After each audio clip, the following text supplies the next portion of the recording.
Hello everyone, welcome to JC academy.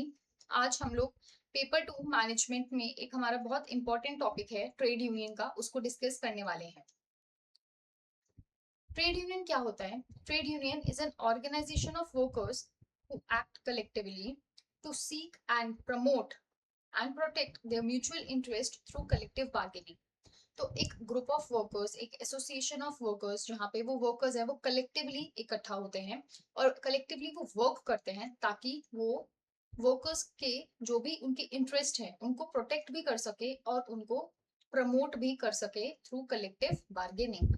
So a trade union is an association of workers formed with the object of improving the conditions of workers. तो आपने workers के conditions को improve करना है, आपने उनके interest को promote करना है और उनके जो इंटरेस्ट है उसको प्रोटेक्ट भी करना है। The first clearly registered trade union कौन सी थी हमारी? Madras labour union which was founded by BP Wadia in 1918।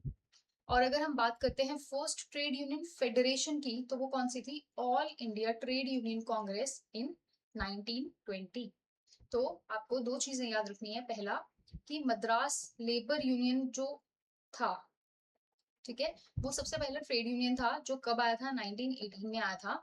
और all India Trade Union Congress first trade union federation थी जो कब सेटअप की गई थी? 1920 में सेटअप की गई थी।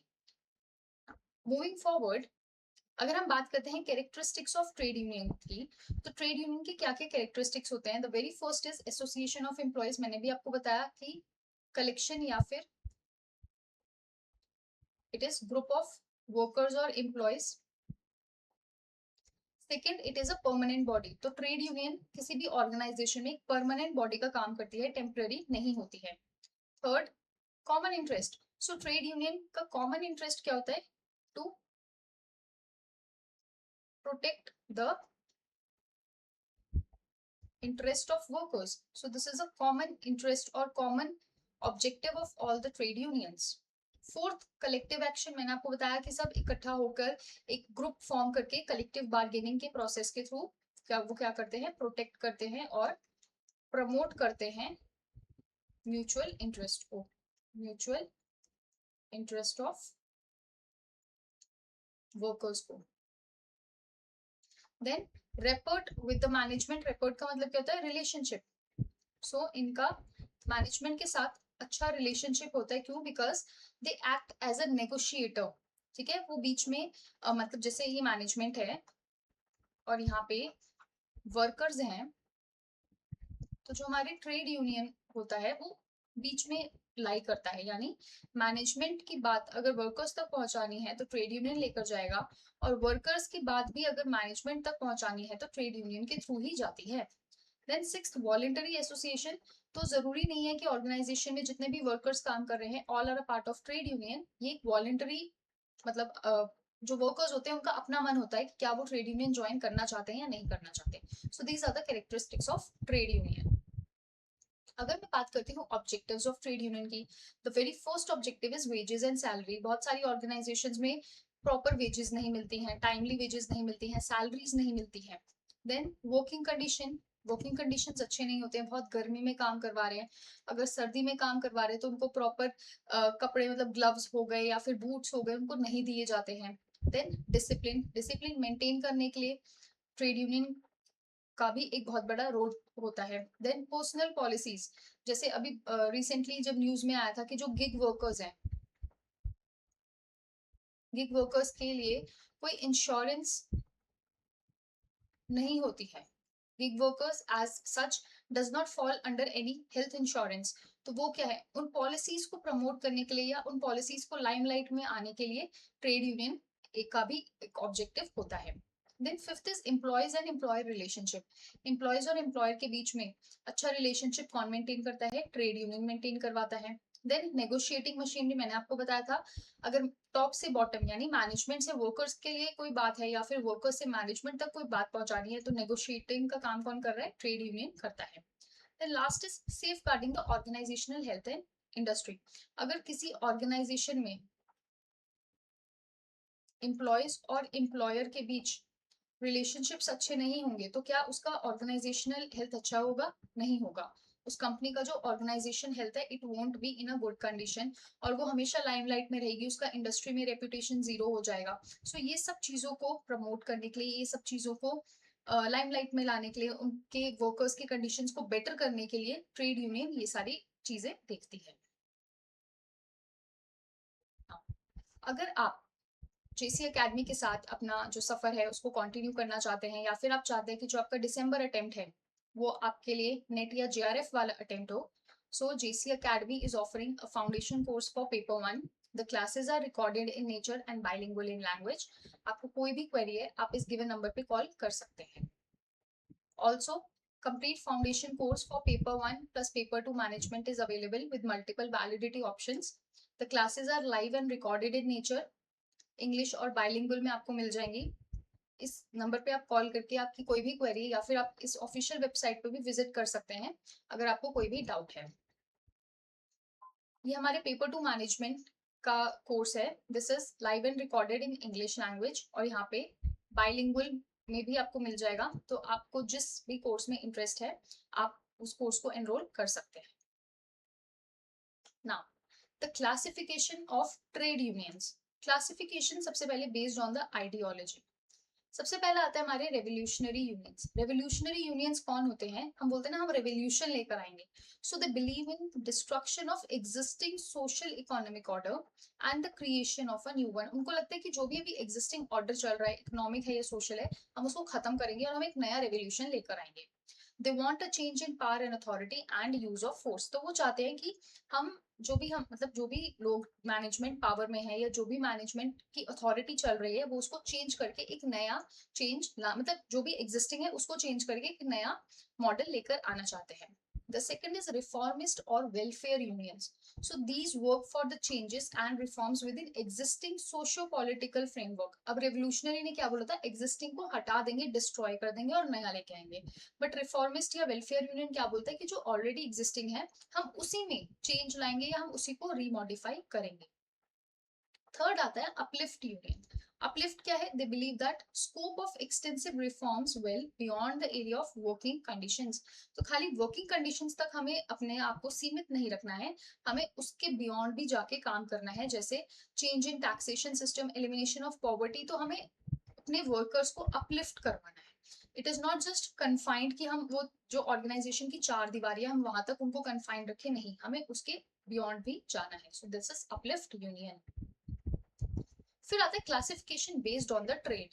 ट्रेड के बेसिस पे क्या क्लासिफिकेशन होती है? The very first is craft unions.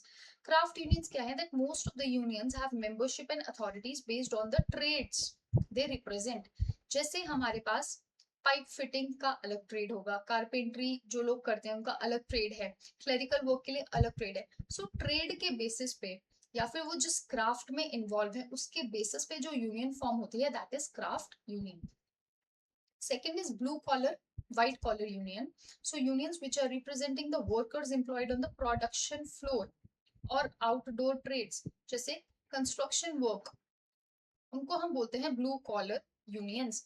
जो प्रोडक्शन फ्लोर पे एम्प्लॉयज हैं उनको जो रिप्रेजेंट करता है वो होते हैं blue collar. Those who are employed in shops and offices, जो शॉप्स या ऑफिसेस में काम करते हैं and are not in the management grade, जो मैनेजमेंट ग्रेड में नहीं आते हैं लेकिन वो शॉप्स और ऑफिसेस में काम करते हैं, क्लेरिकल वर्क परफॉर्म करते हैं, उनको हम क्या बोलते हैं? व्हाइट कॉलर वर्कर्स बोलते हैं। तो जो उनका यूनियन होता है उसको हम व्हाइट कॉलर यूनियन बोलेंगे। जो ब्लू कॉलर जो वर्कर्स होते हैं उनका जो यूनियन होगा उसको हम ब्लू कॉलर यूनियन बोलेंगे। Next is industrial union. So in addition, trade unions may be categorized on the basis of industries in which they are employed. For example, जो workers agriculture या forestry में involve हैं, तो उनके लिए agricultural labour union या फिर forest workers union में वो पार्टिसिपेट कर सकते हैं या फिर वो उस ट्रेड यूनियन का पार्ट बन सकते हैं। सो ट्रेड के बेसिस पे या तो क्राफ्ट यूनियन हो सकता है कि वो जिस क्राफ्ट में इन्वॉल्व है, या तो वो ब्लू कॉलर या व्हाइट कॉलर कि वो जिस लेवल पे काम कर रहे हैं उसके हिसाब से, या फिर वो जिस इंडस्ट्री में काम कर रहे हैं उसके हिसाब से वो ट्रेड यूनियन का पार्ट बन सकते हैं। फिर एक कॉन्सेप्ट आता है हमारा कंपल्सरी यूनियनिज्म का। So for a trade union to be effective, it should be able to control the supply of labor to the employer. ऐसा तो नहीं है कि लेबर्स आए जा रहे हैं और काम करवाए जा रहे हैं एम्प्लॉयर्स उससे, नहीं। अगर ट्रेड यूनियन इफेक्टिव चाहते हैं तो जो कंट्रोल है लेबर सप्लाई का वो भी इफेक्टिव होना चाहिए।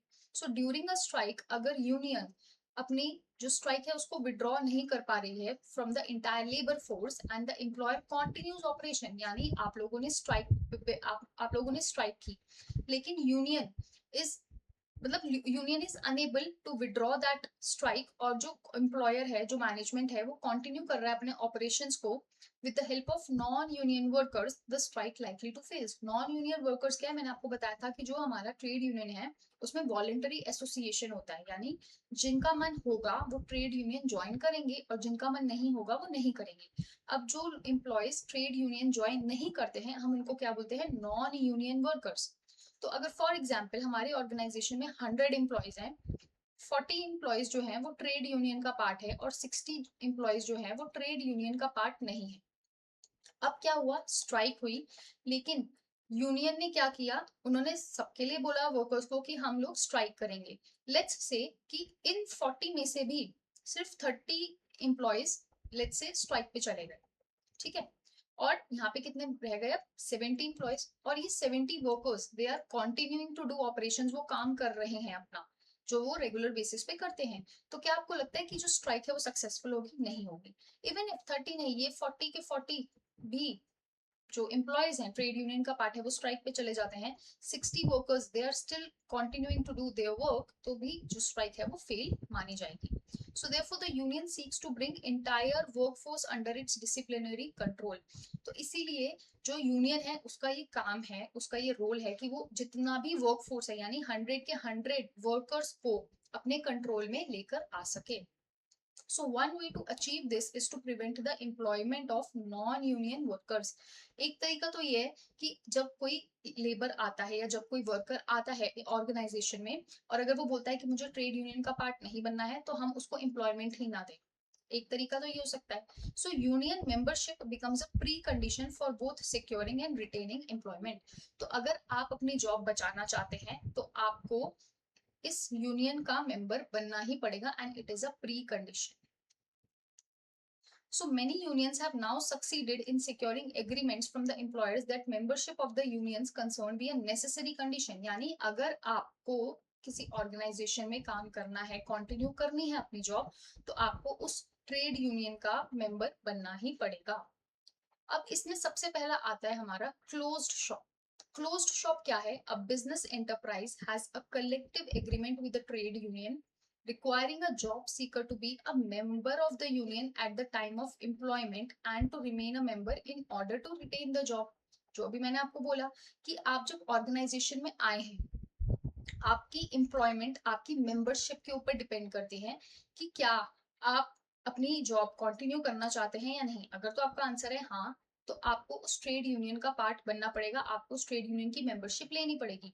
बट अगर वहीं आप बोलते हैं कि नहीं मुझे ट्रेड यूनियन का पार्ट नहीं बनना है तो आप अपनी जॉब खो देंगे। Such an enterprise is sometimes called pre entry closed shop. Entry करने से पहले ही आपके पास एक कंडीशन रख दी जाती है कि अगर आप ट्रेड यूनियन ज्वाइन करेंगे तभी आप इस ऑर्गेनाइजेशन में काम कर सकते हैं। In simple terms, it means a workplace which is closed to non-union members. So जो members या जो लोग यूनियन को ज्वाइन नहीं करेंगे उनके लिए यहाँ पे एक जीरो मतलब एक काटा लग गया कि आप यहाँ पे जॉब ही नहीं कर सकते हैं। A collective agreement through which a closed shop is established is known as closed shop agreement. So closed shop का मतलब क्या है कि अगर आप ऑर्गेनाइजेशन में आ रहे हैं so it is compulsory for you कि आपको ट्रेड यूनियन का पार्ट बनना पड़ेगा, ट्रेड यूनियन का मेंबर बनना पड़ेगा and if you fail to do so तो आपकी जॉब भी जा सकती है। So under such an agreement the employer's freedom to recruit the workers is restricted. So employer का कोई रोल नहीं है क्योंकि सारी जो पावर है अब किसके पास है, ट्रेड यूनियन के पास है, क्योंकि उन्होंने बोल दिया है कि अगर तो जो वर्कर आप रिक्रूट कर रहे हैं अगर वो ट्रेड यूनियन का पार्ट नहीं बन रहा है तो आप उसको जॉब नहीं देंगे। तो एम्प्लॉयर का जो फ्रीडम है रिक्रूट करने का वो रिस्ट्रिक्ट हो जाता है। If a worker ceases to be a union member his employment is terminated, मतलब उसकी एम्प्लॉयमेंट खत्म हो जाती है अगर वो बोलता है कि मुझे ट्रेड यूनियन ज्वाइन नहीं करना है। The workers freedom to join or not join is similarly restricted, क्योंकि अब तो उस पर कंपल्शन हो गया कि अगर आपको जॉब कंटिन्यू करनी है आपको ट्रेड यूनियन का पार्ट बनना पड़ेगा। His freedom to choose his employer or place of work is also limited. So in such a situation, unionism becomes compulsory. Unionism मतलब क्या है कि आपको ट्रेड यूनियन का पार्ट बनना ही पड़ेगा. सेकेंड आता है हमारा यूनियन शॉप. यूनियन शॉप क्या है? एक बिजनेस एंटरप्राइज है that has an agreement with trade union requiring a worker to become a union member within a specified period after securing employment and to continue union membership in order to retain the job. अब closed shop में क्या था कि जैसे ही वो recruit हुआ उसको part बनना पड़ेगा. यूनियन शॉप में भी सेम होता है, लेकिन उसमें क्या होता है कि जैसे फॉर एग्जाम्पल मैं किसी ऑर्गेनाइजेशन में गई और मुझे अभी ट्रेड यूनियन का पार्ट नहीं बनना था, वो मुझे क्या बोलेंगे, फॉर एग्जाम्पल वो बोलेंगे हम आपको 4 मंथ्स दे रहे हैं, आप इन 4 महीने में कभी भी ट्रेड यूनियन ज्वाइन कर लीजिए.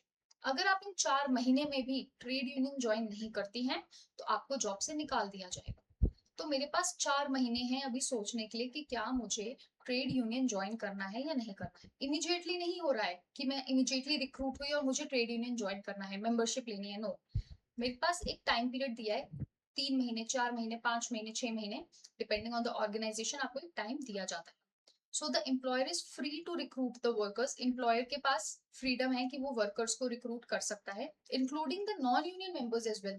क्योंकि जरूरी नहीं है कि जितने भी एम्प्लॉयज रिक्रूट होंगे वो जाते ही मेंबरशिप ले लेंगे. नहीं, मे बी किसी को सोचने के लिए टाइम चाहिए, मे बी कुछ लोग देखना चाहते हैं कि ट्रेड यूनियन काम कैसे करती है, क्या बेनिफिट्स प्रोवाइड होते हैं. So, however, the workers recruited must join the union within a specified period after employment. तो जितना टाइम पीरियड दिया है उस टाइम पीरियड के विदिन आपको ज्वाइन करना ही पड़ेगा trade union. If a worker ceases to be a union member, the employer is obligated to discharge him from the job. अगर 4 महीने के बाद भी मैं बोलती हूँ मुझे ज्वाइन नहीं करना है, तो जो एम्प्लॉयर है वो मुझे बोलेंगे कि अब आप ऑर्गेनाइजेशन छोड़ के जा सकते हैं. A union shop is less restrictive as compared to a closed shop. Obviously, union shop में एटलीस्ट आपको एक टाइम पीरियड मिल रहा है, जिसे हम बोलते हैं ना डेमो, देख लेते हैं क्या होता है कैसे होता है. तो उनको भी एक डेमो दिख जाता है कि हाँ ट्रेड यूनियन कैसे काम करता है, कैसे वो वर्कर्स के इंटरेस्ट को प्रमोट कर रहा है, कैसे वो वर्कर्स के इंटरेस्ट को प्रोटेक्ट कर रहा है फ्रॉम एक्सप्लॉयटेशन. तो ये सब चीजें यूनियन शॉप में होती हैं. फिर आता है मेंटेनेंस ऑफ मेंबरशिप शॉप. नाम से पता चल रहा है maintenance of membership shop. So it is a workplace where an agreement between employer and trade union requires the employees who are union members on a specified date or who join the union after that date to maintain the union membership in good standing throughout the agreement. यानी एक specified date है कि जैसे for example आपको 22 अगस्त 2026 को union जो trade union है उसको ज्वाइन करना ही करना है. तो अब क्या है कि आपने उस स्पेसिफिक डेट पे, क्या आप उस स्पेसिफिक डेट पे ही आपने ज्वाइन किया या फिर आपने उस डेट के बाद ज्वाइन किया है, तो उसकी वजह से जो आपकी मेंबरशिप है ना, देखिए अगर मैं बोल रही हूँ, मैंने as a trade union leader मैंने अपने सारे एम्प्लॉयज को बोला कि 22 अगस्त 2026 को जितने भी वर्कर्स हैं वो ट्रेड यूनियन का पार्ट बनेंगे. अगर मेरे पास 50 वर्कर्स हैं, उसमें से 40 वर्कर्स 22 अगस्त को ही बने, तो वो एक गुड स्टैंडिंग एग्रीमेंट में आ गए. और जो बाकी के 10 एम्प्लॉयज हैं वो भी कभी ना कभी तो पार्ट बनेंगे ही बनेंगे, चाहे वो यूनियन शॉप में चाहे वो क्लोज शॉप में, पार्ट तो उन्होंने भी बनना है. लेकिन इससे क्या होता है कि ये जो 40 एम्प्लॉयज है ना, ये एक अच्छी मतलब नजरों में आ जाते हैं कि हाँ जो मैंने बोला था इन वर्कर्स ने उसी डेट को जो यूनियन है वो ज्वाइन किया है. So under the maintenance of membership shop, employer can hire workers regardless of whether they are union members or not. However, once a worker joins the union, he cannot withdraw his membership. ऐसा नहीं है आपने जब union join कर लिया अब आप अपनी मेंबरशिप विड्रॉ कर सकते हैं, ऐसा नहीं होता है. while retaining his job until and unless आप उस जॉब को, उस ऑर्गेनाइजेशन में वो जॉब कंटिन्यू कर रहे हैं, तो आप अपनी विड्रॉ नहीं कर सकते अपनी मेंबरशिप. सो की फीचर क्या है? Joining the union is voluntary, but once a worker joins, maintaining membership becomes compulsory. तो आपने ज्वाइन करना है या नहीं करना है वो आपके ऊपर है, लेकिन एक बार ज्वाइन कर लिया आप उसको विड्रॉ नहीं कर सकते. अब आपको वो जो मेंबरशिप है वो कंटिन्यू करनी पड़ेगी जब तक आपकी job. So this is maintenance of membership shop. So employees who are union members, when the agreement is signed, are given a certain period during which they may resign from the union. अगर उनको resign करना है union से, उन्हें एक certain time period दिया जाता है। If they do not resign with in that permitted period, जैसे मैंने बोल दिया आपको 15 दिन दिए जा रहे हैं, अब 15 डेज के अंदर अंदर अपना जो वो है मेंबरशिप है, आप वहां से रिजाइन कर सकते हैं, ट्रेड यूनियन से रिजाइन कर सकते हैं मेंबरशिप को। लेकिन अब किसी ने उन 15 दिन में रिजाइन नहीं किया, तो they must maintain their union membership in order to retain their jobs. जब मैंने उनको टाइम पीरियड दिया था, मैंने उनको एक विंडो दिया था 15 दिन का, क्या 15 डेज के अंदर अंदर रिजाइन कर सकते हैं, अब उन्होंने नहीं किया है, तो इसका मतलब वो कंटिन्यू करना चाहते हैं। So workers are given a choice to become or remain union members. However, once they choose to remain, they cannot withdraw from the union without losing their jobs. यानी या तो वो मतलब जॉब छोड़ेंगे तभी वो विड्रॉ कर सकते हैं, बट अगर उनको जॉब नहीं छोड़नी है तो वो अपनी मेंबरशिप भी विड्रॉ नहीं कर सकते। फिर आता है agency shop. Fourth is agency shop. So agency shop क्या है, जहां पे employer and trade union they agree that union membership is a condition of employment. जो हमने पीछे यूनियन मेंबरशिप पढ़ा था, तो वो जो है वो एक एम्प्लॉयमेंट की कंडीशन है।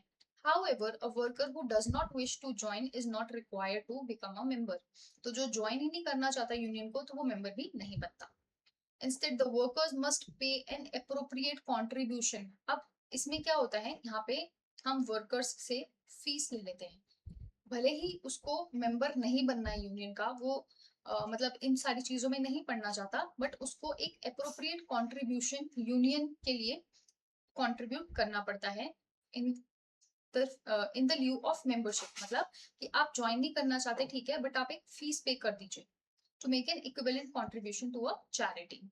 The key idea is membership may be refused, but the worker must contribute financially either to the union or to equitable charitable cost। यानी या तो आप यूनियन में फाइनेंशियली कंट्रीब्यूट कर दीजिए, या फिर इक्विवेलेंट चैरिटेबल कॉज में अमाउंट सबमिट कर दीजिए। It is up to you कि आप पैसा यूनियन में देना चाहते हैं या फिर वो जो पैसा आप चैरिटी में देना चाहते हैं, बट आपकी जेब से पैसा जाएगा ही जाएगा। सो दिस इज एजेंसी शॉप। अब देखिए, अभी जो हमारा जून में एग्जाम हुआ था 29 को मैनेजमेंट का, उसमें ये क्वेश्चन आया था कि types of trade union security और डेफिनेशंस हमें मैच करना था। देखिए, closed shop, union shop, agency shop, preferential shop.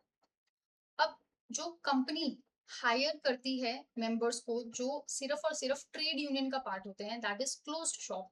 So the members या the company can hire only those members of trade unions, वो क्या है, क्लोज्ड शॉप। सो एक सेकेंड,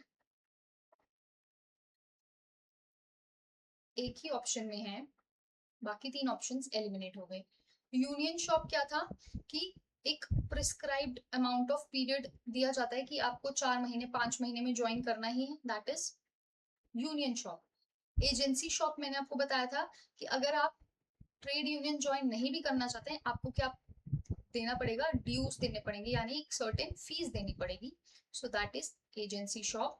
और प्रेफरेंशियल शॉप क्या होता है, the company can hire from non union though preference is given to union members. तो जो भी आपको बेनिफिट मिलेगा वो सबसे पहले यूनियन मेंबर्स को मिलेगा, यानी उनको प्रेफरेंस दी जाएगी। सो दिस इज प्रेफरेंशियल शॉप। ठीक है, तो ये हमारी ट्रेड यूनियन का बेसिक्स था, प्लस हमारी कौन कौन सी सिक्योरिटीज होती हैं, कितनी शॉप्स होती हैं, उनका क्या रोल होता है, तो ये सब आप प्लीज अपने नोट्स में ऐड कर लीजिएगा अगर अभी तक आपने ऐड नहीं किया है। Once again a quick reminder, JC academy आपके लिए पेपर 1 का फाउंडेशन क्रैश कोर्स लेकर आया है, जहाँ पे आपको जो क्लासेस हैं वो रिकॉर्डेड फॉर्मेट में मिलेंगी, और जो लैंग्वेज है वो बाइलिंगुअल है, बाइलिंगुअल होगी। कंप्लीट फाउंडेशन कोर्स भी अवेलेबल है for paper 1 and paper 2 management. कोई भी डाउट है आपको, आप इस गिवन नंबर पे कॉल कर सकते हैं, या फिर आप ऑफिशियल वेबसाइट पे भी विजिट कर सकते हैं। पेपर 2 का बैच भी अवेलेबल है, इंग्लिश में भी अवेलेबल है और बाइलिंगुअल में भी अवेलेबल है। आप अपनी सुविधा के हिसाब से आपको जो पसंद है आप उसमें एनरोल कर सकते हैं, और अपनी जो प्रिपरेशन है उसको नेक्स्ट लेवल पे लेके जा सकते हैं। And that was all for today. Thank you so very much, see you soon in the next class, bye bye and take care.